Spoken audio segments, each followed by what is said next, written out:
بسم الله الرحمن الرحيم الحمد لله رب العالمين والصلاة والسلام على أبي القاسم المصطفى محمد وأهل بيته الطيبين الطاهرين. Assalamu alaikum jami'an wa rahmatullahi wa barakatuh. We welcome this holy month of mercy, of compassion, of rahmah, a month in which the Holy Prophet described أنفاسكم فيه تسبيح ونومكم فيه عبادة, that your breaths are a form of tasbih and supplicating to Allah, and that your sleep is a form of worship to Allah. Every single avenue is surrounding ibadah and the worship of Rabbul Alameen. This is a chance and opportunity that we were finally blessed with, that many perhaps last year may not have gotten the opportunity to remember and revive this year.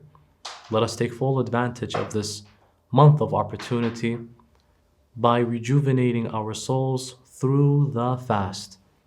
Allah in the Holy Quran says clearly, O you who believe, كُتِبَ عَلَيْكُمُ الصِّيَامُ كَمَا كُتِبَ عَلَى الَّذِينَ مِنْ قَبْلِكُمْ. Prescribed upon you is fasting, just as it was prescribed upon those from before you. The wording is very interesting. Allah says كُتِبَ. Something that is written is usually described as maktub. A lot like if a doctor prescribes something for your own well-being, it is meant to do the following thing. Number one, it will never be forgotten because it's written down. Number two, it is so valuable and important that it will stay and be preserved in writing. And number three, there is deep importance to that which is written versus that which is orally transmitted. And as Allah describes fasting as something which was maktub, kutiba alaykum as-siyam, He also mentions just as it was written and prescribed upon those from before us.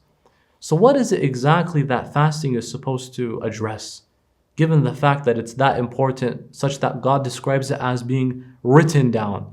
And not just upon us, the previous messengers and people as well. Indeed, in the lifetime of Jesus, of Moses, of Abraham, you see fasting. Even if you open the modern Bible today, especially the Torah, you see fasting is a huge ritual. For centuries, this has been seen as a way to get closer to the above. It is for the following few purposes. Number one, to showcase devotion to God by giving up that which you love the most. And people here cannot deny that we all enjoy eating a nice meal, especially the morning coffee.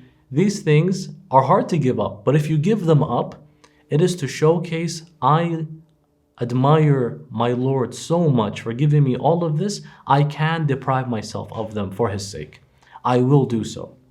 It is a display of devotion to Allah, that you're even willing to forego water, even willing to forego feeding yourself, enduring hunger. Number two, and this one is really powerful, so that you sympathize with those who have less than you. By understanding that, look, I understand the world of hunger, of poverty, but now I feel what they go through. But at the end of the day, I will at least recognize that there's something waiting for me. There are those out there, by the end of the day, they don't have anything waiting for them. And so that encourages philanthropy, it encourages charity, and that is why it has been prescribed. Additionally to the whole spiritual development and the physical as well, we know intermittent fasting is a popular thing these days. Health experts have showcased this. So there's only benefit to fasting. There is only progress, development on a spiritual, physical, and even social level. If more people understood the value of fasting, we would then sympathize with those who are underprivileged, who have less, and then recognize the need and significance as to why Allah has prescribed it. Let us take advantage of this holy month of mercy and opportunity by beginning with the right step, the right foot, and may Allah help us all in that regard. Wassalamu alaikum jami'an wa rahmatullahi wa barakatuh.